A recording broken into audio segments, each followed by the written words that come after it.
कब तक जवानी के गरमी सहे हम, एसी कूलर में कब तक रहे हम।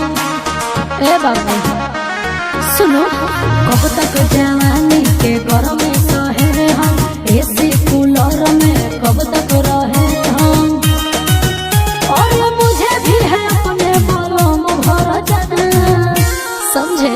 आगे होले तो सयाना गे, अब तोरे मना गे, जोगे में खा जाना। चोली के कबूतर तोरा खोजो या बादाना गे, रख मारा दाना।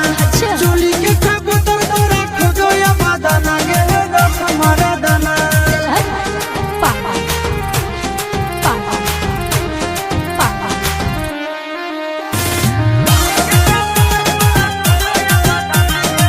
सुनो, कबो हल्दी चढ़ेगी, कबो मेहंदी रचेगी, कबो डोली उठेगी मेरी, बना मना करो अब देरी।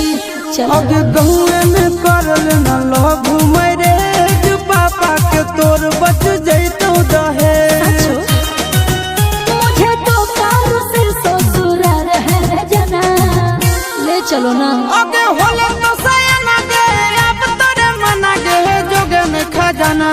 चोली के कबूतर तोरा खोजो या बादाना गे, रख मारा दाना।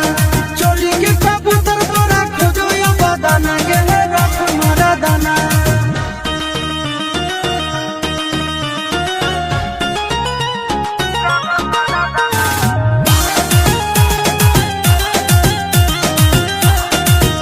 जब बाजे बजेगा बारात नाचेगा, नाचेगी रे सखिया मेरी, पिया दुल्हन बनूंगी जब तेरी।